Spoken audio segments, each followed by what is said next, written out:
Well, yes. What a sweetheart. Hey, everyone. Welcome to Lunch Break with ATI, the weekly podcast for Actors Theater of Indiana.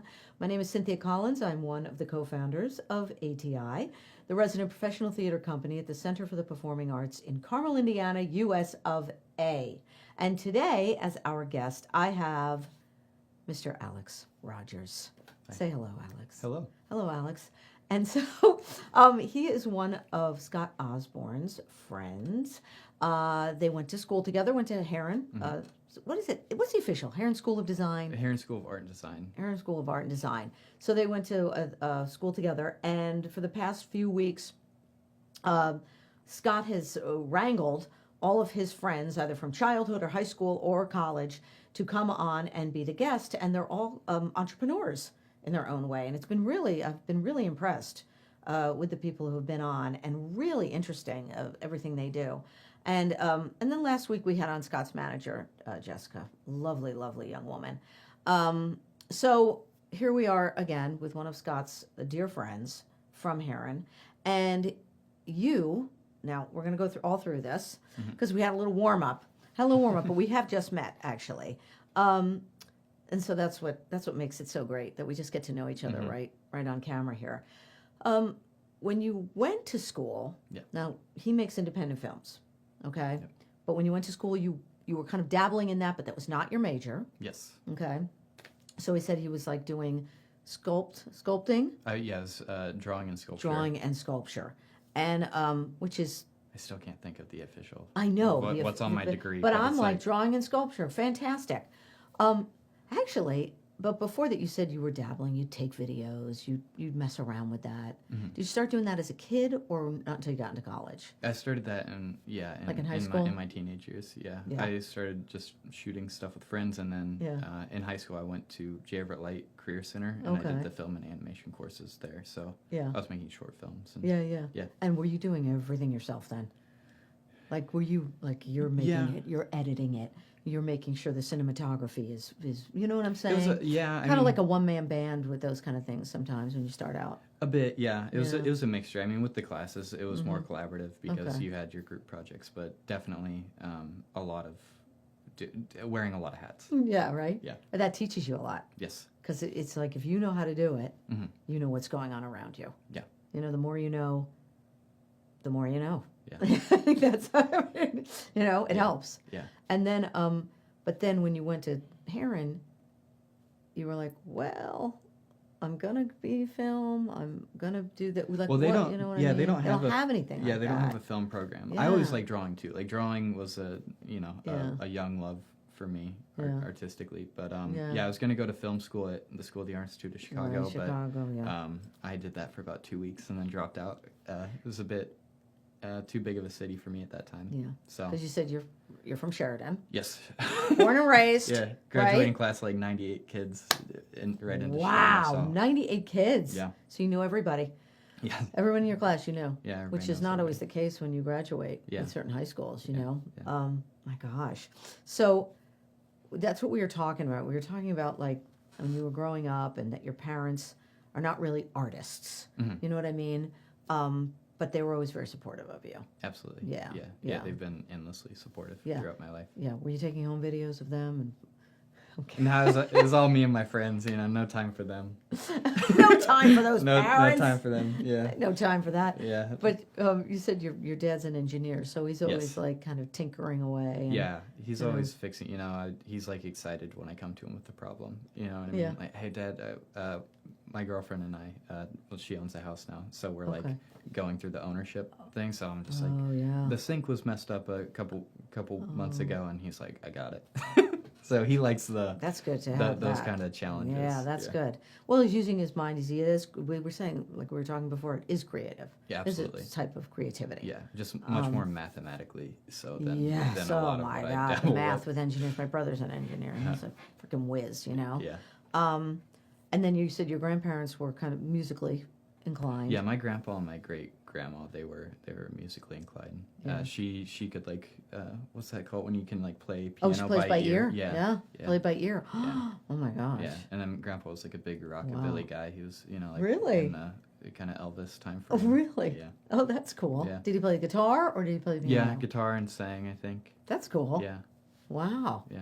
See, so whether you know it or not, that all trickles down to you. It's in you. Mm-hmm. You know what I mean? It might skip a generation, right? But you're definitely creative. You're making films. Yeah. You know? What was the very first thing you did on film, whether it was a short that got any kind of, that you put in a festival, anything like that, or that kind of got a little bit of recognition? You weren't just making home movies, you know what I mean? You weren't just making home videos. I think I made one sophomore or junior year of high school with my buddy Chance Anderson. Okay. And that got into a couple of local like high school film festivals. Good. That's great. Yeah, so I think that was the one where I was like, maybe we can do this. Maybe you're like, or maybe I can do this, right? We can try, you know, like, that was like the first thing I made that I think people were like, oh, I felt something about That's that, important, you know? right? Because you want, like we were talking about when you're going into the film festivals, like Heartland. You can't say, I know, but like Heartland, and then what's the other one you just talked? Oh, we're gonna be at Hobnobbin with our debut feature. With the feature film you just did. Yeah, Last Days of Summer. That's what it's called, Last Days of Summer. So that's going to be in Hobnobbin. You can't say about Heartland yet, but we anticipate being in a couple other local festivals. Good, and that's important because you want to get. That's how to get those independent films out there. And maybe if you win an award, it's very good. That would be nice. It'd be very nice. Some prize money would be cool. And that right, it helps out, and it also helps out to in the trailer to say what you've also won. It's nice to have the laurels. It's nice to have it's nice to have that in the trailer. And I think for me, the film festival is just a nice way to like get out there, see what other people are doing in the community, like fellow filmmakers. Get it in front of people you can. in the community. You're networking too. Yeah. Yeah. And when I say trailer, I don't mean a trailer you live in. A trailer is like a preview. It's the preview of the film. Yep. Sorry. That's what it's called. It's when you go to the movies and before the main feature starts and they're like previews, that's also called a trailer of a film. Yeah. So it is nice to have that on there. Winner of, that's nice. It's nice selection. Little kudos. It shows that it's it's not some. It's a bit validating, yeah. Exactly. Yeah. Thank you for giving me that word. It validates it. Sure. Exactly. And what's nice is you're keeping things in the state, right? Oh, yeah. You're keeping things near your home. Yeah. You know what I mean? Yeah, we filmed Last Days of Summer. I would say like 90% of it was shot in my neighborhood of Woodruff Place when I was living there. God. So me and my cinematographer, Curtis Bowersock, we both lived in that neighborhood. Yeah. Kind of wrote with it in mind, and then... Yeah, it's nice. Yeah, it was great. We just walk out the door and we're on set. Do you making your films so far, are you making them things that are close to you? Things that you know what I'm saying? Like, are they something that's from your life? How much do you connect with the films you're making? Do you see what I mean, personally? Sure. Yeah, I think there's always aspects of it, but then I tend to delve into like they're heightened. You know what I mean? Like in Last Days of Summer, like a part of it is the girl next door goes missing, so it's kind of like a coming of age story set the summer of like this girl's disappearance. Okay. And do you write the screenplays too? Yeah, I write, direct, and edit so far, but we'll see if I continue to edit the features. That's boy, I'll tell you that is the editing is a real art. Yeah, is a real art because you know what happens when you film it. It's so different sometimes when it finally hits its final product. Yeah, it really can be. Yeah, and so that's the beauty of the process of the film and of the editing and of the oh my gosh. And it's not a, people think, but it's really not a quick process. No. At all. No, it's patience is key. It's a hurry up and wait. That's what I always told you. For actors, it's hurry up and wait. Yeah. You better be there on time. Yeah, as an actor, I'm sure. You better be on set at your call. And then you sit 3 around or 4 for 3 hours later, you're finally on set. Maybe after makeup, after hair, after everything, after even your, it is a very long process. Yeah. Just, and so for the actor, it's a long process, and for the filmmaker, it's even longer because after the actor gets done, you have all that work to do to get it to its final product. Yeah. Yeah. Yeah. So every stage feels like a battle, and like when you win one, there's another waiting. Right. But it's great, you do it because you love it. Yeah. So. And this is your first full length? Yeah. Last Days of Summer? This is the debut feature, yeah. Okay, good. Yeah. And so it's going to be in Hobnobbin, maybe in other things. I don't know if you go to those, and we'll go and see stuff at those film festivals. We're asked to go sometimes by people who know. And yeah, I'll totally. Yeah.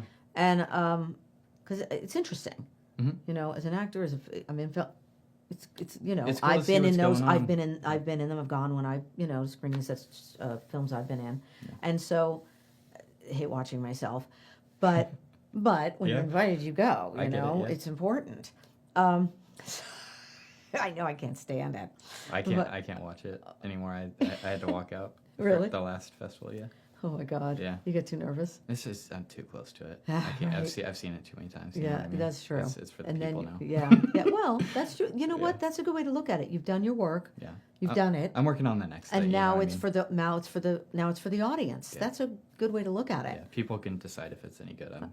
Yeah, because you've done your job. Yeah. Right. You did your work. You did everything. You put your heart and soul in it. You did everything that you could have done. Yeah. And now, you're right. Now it's out there. Now, enjoy. Yeah. Or if you don't enjoy it, that's right. You can't please everybody all the time. What was the first little short you made? You said you made it in high school, actually, that it went around festivals. Yeah, it was Birthday Boy. Birthday Boy. Birthday Boy, yeah. That could be a completely terrorizing. Or it could be funny. It's a somber little movie. Boy. Yeah. Or that could run the gamut. Yeah. So just a sad little movie about this kid who's gonna take his life on his birthday. Oh my God! I know. And then fate intervenes and he ends up not happening. So yeah, good, a happy ending. Yeah, it's something like that. Oh God, or semi-happy ending. Yeah. At least he's alive. Yeah, so a bleak little short. Oh my God! I know. Oh my Lord. Yeah. So when you get these, it's funny because it's like anything. It's like a playwright. An author, a screenwriter, taking from a book or just an original screenplay, which sounds like what you do. Yeah. Right? Yeah. All original screenplays from you. Yeah. Right? Not all are from your life, obviously. No. But but like you said, you take little pieces. Yeah, I think you take little pieces. You because there has to be something personal in there. A ton of it's like a lot of what actually happens is fabricated, but I think some of the like feelings you're trying to tap into with the characters are sort of like the journey they go on of whether they learn or grow or don't at all. Yeah. I feel like that's kind of the stuff that I pull from. Do you ever take a character of people that this person you're influenced by? Oh, for sure. Yeah, you're influenced all the time. And you're kind like, of think I got to write a character for this part. I got to take something and make this a character. Yeah, I'm writing something right now. I'm like, she's got a little Grandma Barb in her, But that's what makes it better. It makes it more real. It comes when the writer has a personal investment in the writing. I think it makes it better. Yeah, and I think it's important to try and create authentic characters. You know what I mean? Yeah. Yeah, I agree. Authenticity is something I and it makes it easier for the actor too. Yeah. Because they can tap into that a lot easier. Yeah. When the writing is more natural. Yeah. I think like most of the problems I've had, at least in that realm on set, is this doesn't feel good. Like I'm bumping up against it. And it's like, okay, well, we should change that. I'm not like a dialogue purist. Like if I wrote something that feels too wordy or too writery, then we should let's adjust that. Let's get it to feel good coming out of your mouth. That's a give and take, and I think that's important. Yeah. That makes the product it makes the product much better. Yeah. It makes a better product, and everybody's like working. It's total true collaboration. Yeah. Yeah, I agree. So you did this. The Last Days of Summer, that's going to go about, and now you're in the process of writing something else. Yep. Because you want to stand up. You're like, boom, boom, boom, boom. You're like, yeah. You know what I mean? Yeah. You don't want to get, stifled or anything, right? That you can't. You want to keep going. I have to keep it. Yeah. I've done a couple short documentary things since. Yeah. And that's interesting too. The docs. Yeah. So those are good. I feel like that's a nice. Yeah. it's a new realm for me to dive into. So I'm like figuring out that world a little bit. I think and that kind of goes hand in hand with like characters and like learning how to talk to people and capture personalities. But also you're doing a documentary, which is so true. So you're doing all this research on nonfiction. You know what I mean? Yeah. And that's interesting too, because you're learning as well. Yeah. You're like, oh, I'm going to do this documentary on, like, what's the documentaries you ever done? Like, so far I've just done it about like two buddies of mine. My buddy Daniel, just a really interesting guy. He helped found the Can movie theater in Indianapolis. Okay. They're like an independent art cinema on the Near East Side. They're great. I love them. Yeah. Daniel's a guy I've gotten to know over the years. He's been supportive of my work, so I just wanted to like highlight him. Give him a little shout. Yeah, that's nice. A little love letter to him. Shout out, right? Yeah. And then I did one about my buddy Dominic, who runs a print shop called Cathead Press. A print still, wow. Yeah. He's got Wow. His work is beautiful. Oh my God, I love that. Yeah. If you need anything printed, Cathead Press. Okay. I'll plug it. Yeah. And absolutely. Go see some movies at Can. So before we go, Alex Rodgers, say again. Yeah. This feature film and where it's going to be. Last Days of Summer. Okay. I believe we're opening night at Hobnobbin, which is a Fort Wayne film festival. I think that's October 3rd. Okay. And then I think we're probably going to be in some other local festivals also happening. So keep an eye out for it if you go to those festivals, and they're very interesting actually to go to. So. Can I plug the Instagram? Plug away. If you want to follow along with the film stuff, you can follow at 94films.mov on Instagram or at Alexander was taken already on Instagram. Ta-da! Oh my gosh. Alex, good to meet you. It was great to meet you. And best of luck to you. Thank you. And you're great, as all of Scott's friends are. Thanks for joining us, Lunch Break with ATI, and we'll see you next week with the mystery guest that will be sitting here. Ta-da! Have a good week.